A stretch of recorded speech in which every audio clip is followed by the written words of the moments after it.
Thank you, Francesca, and thank you, Irina, for your heartfelt remarks. I know it takes great courage to do so. Now you get to hear from me, the invisible MC. My name is Hana Salama, and I'm a researcher at UNIDIR's Integrated Approaches Program. And at the Integrated Approaches Program at UNIDIR, we focus on overcoming inequalities to promote inclusive global security strategies that can deliver for all. It's my pleasure to be with you here today to say a few words on behalf of UNIDIR. Excellencies, ladies and gentlemen, and all supporters of this initiative tonight, this has really marked a milestone in my personal work, but also in the work of UNIDIR.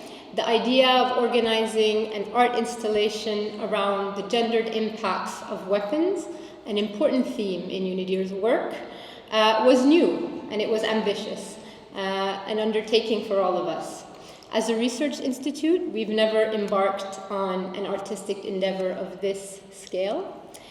And we're deeply grateful for the artist, Franziska, for her patience, her perseverance, as well as we tried to navigate UN rules and regulations, and as we tried to imagine and reimagine the impact we wanted this installation to achieve. After months of meetings, emails, and creative thinking, I think that the result speaks for itself. A piece that not only reflects the enormity of the problem of gender-based violence, which is universal, but also communicates hope and a pathways towards prevention led by survivors themselves. At UNIDIR, we believe that a survivor-centered approach is essential.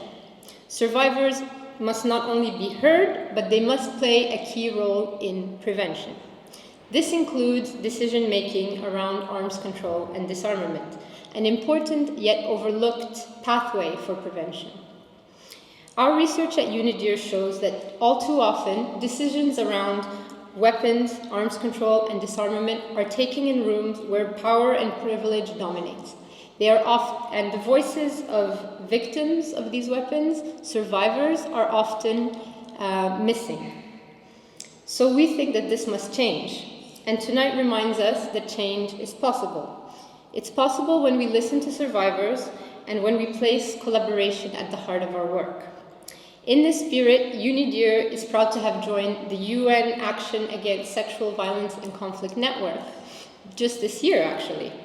The UN Action Network, it's an interagency network that brings together the collective experience and institutional capacity of 27 UN entities to strengthen coordination, advocacy, and support for efforts to end sexual violence and conflict.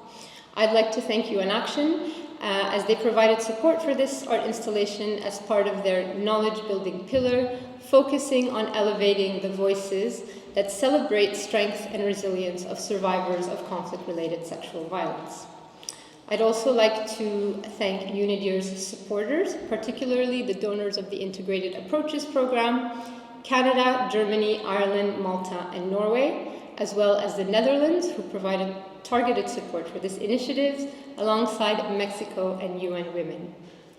I also would like to extend my gratitude to the Global Survivors Fund for co-hosting, and in particular to Esther Dingmans, Dr. Dennis Mukwege, and Irina Dogvan. Your presence is very important for us today, and sharing your insights and experiences has inspired us to move forward in our goal for prevention. Last but certainly not least, I wanted to thank Franziska Greber, the artist behind this vision, and also my colleagues at UNIDIR, Renata Dell'Acqua and Alexandra Landkammer, for embracing this out-of-the-box initiative, literally, and supporting it every step of the way. And I don't want to stand between you and the reception, but I just want to say that at UNIDIR, even though this is the closing of this art installation, we actually see this as an opening of a dialogue with all of you.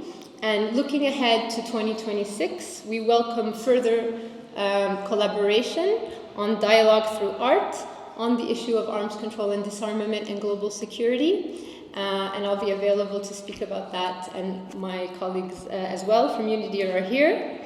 And with this, I warmly invite you to continue this discussion at the Delegates Bar, and thank you all for your presence and support.